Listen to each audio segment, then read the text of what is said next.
So I'm just adding some outlines there now. So I'll do another little time jump.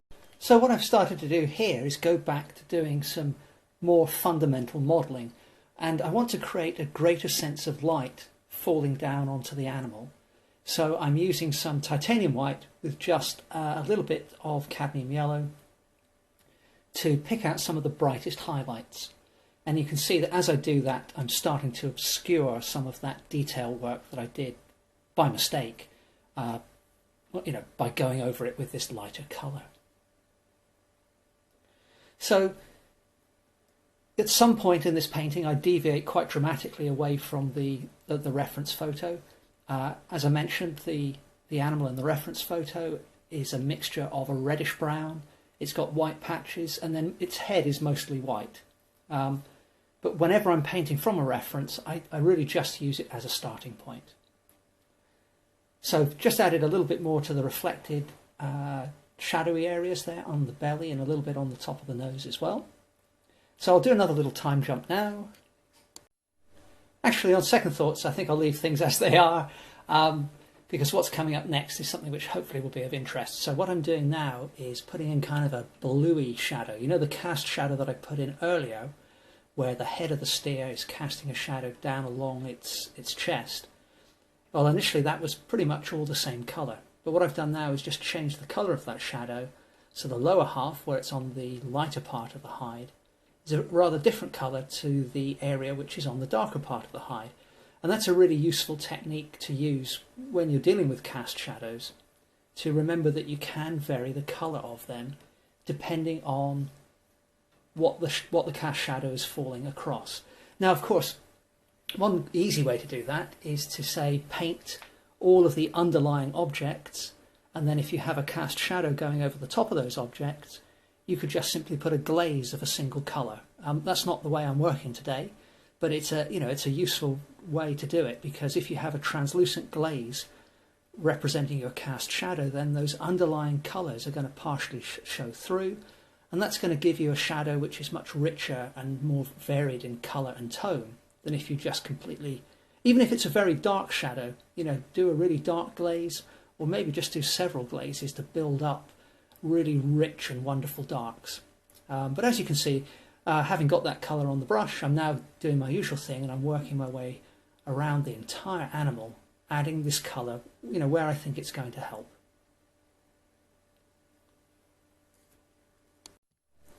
So having moved that colour all over the cow, I'm going back to establishing, the modelling of the animal. So having put the highlights in a little bit earlier, I'm now adjusting the shadows. So just adding a darker version of some of the purpley shadows that I used before. And I just had a little bit of dried paint there in the mix, which is why I was picking it off with the brush. And I've just added some of that to the right-hand side of the torso.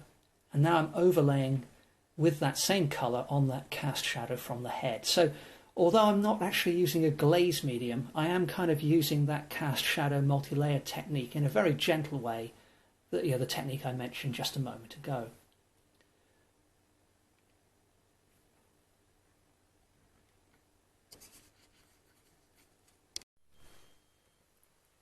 Adding some more of that dark shadow colour to the legs. And so really, each stage of the painting, for the most part, is a repetition of the very initial stages. There's a bit of drawing. We're adding a dark shade, a light shade, and a medium tone, and then we're gradually refining those and adding to them. And in doing that, just like with the cast shadow technique we mentioned before, we're building up layer upon layer and just inching gradually towards the result we want. So the cow is looking at, the steer is looking a little anemic perhaps in the face at the moment, and the colour of the head kind of blends a little bit too readily into the colour of the horn. So we'll maybe address that in a little bit. I've just given the surface of the painting a spray with the water again, and I'm coming back in with a nice orangey brown, so mixed up from cadmium yellow, some magenta, and a little bit of the ultramarine blue again. And once again, because it's the interactive acrylics, having that wet surface, there's going to be a little bit of slight blending when I go over the dark shadow that I've done. And you can see that I'm now starting to add some of that orangey colour to the head as well. But I'm still keeping my brush strokes nice and loose, even at this fairly developed stage. So we don't want to sort of tighten up too much, you know, regardless of where we are in the painting.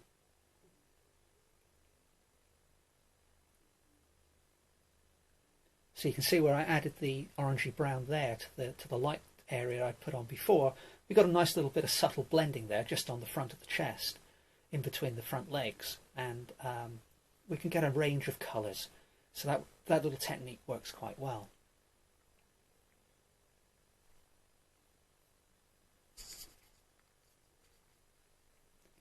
So continuing with that theme, I've added a little bit of white to the same colour, and I'm just kind of blending that in to some of the highlights that I'd used earlier on. Coming in close to the horn now.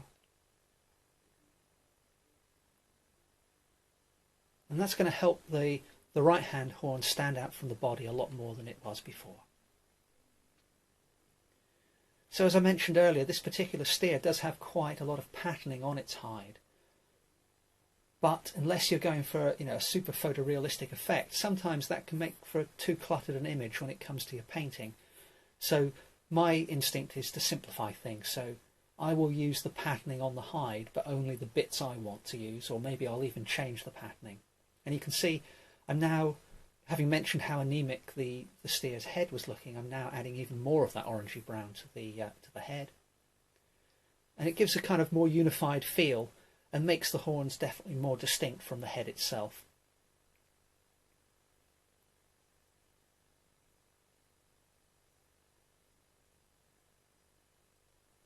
And just a little bit of that same orange colour on the nose. So the head was feeling a little bit disconnected from the body visually when we looked at the painting, and there's much more of a flow of continuous colour now.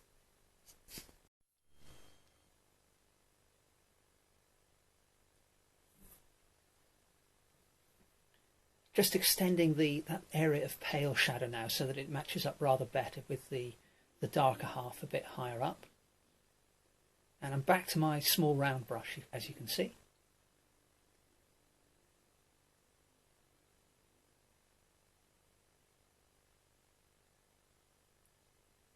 So, you know, as I mentioned just a moment ago, there's a little bit more flow in terms of colour now.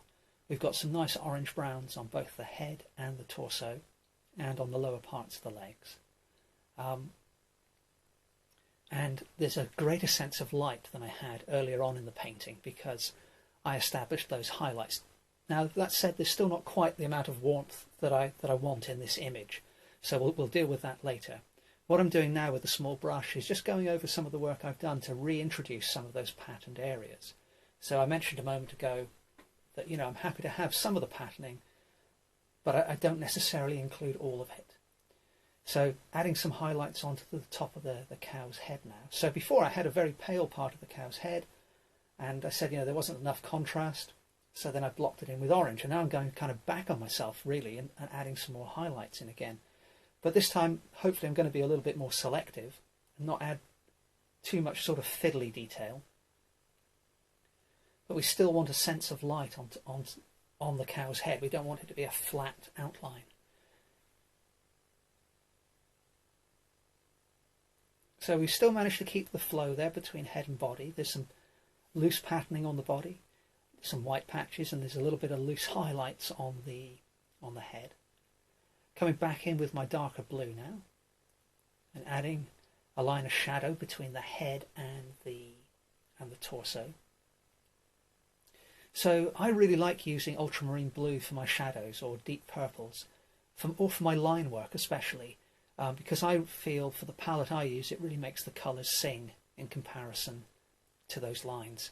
I very rarely, if ever, use black unless I'm perhaps mixing up a grey, or I'm working, you know, or I'm just working in black and white.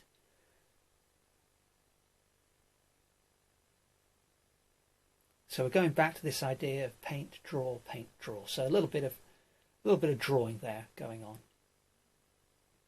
So even the tail, the kind of wispy tail, has been created with a few layers of paint. There was the very first layer, and then I did a second one, which was wispy, and then I've just added a little touch of shadow there. And now I'm taking a similar technique, but with highlights. So I'm now outlining different parts with a highlight colour.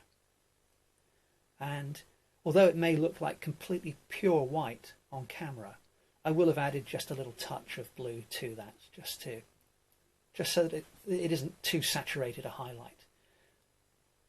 So when I'm doing outline work, I will try to vary the thickness of the line, the texture of the line, and the colour of the line as I'm drawing around. So I hadn't noticed at the time, and I could perhaps have left it as it was actually looking at it now, but I decide later on that the left-hand nostril on the cow is rather too low and kind of, or it may be a result of what I do in a moment actually, now that I think about it.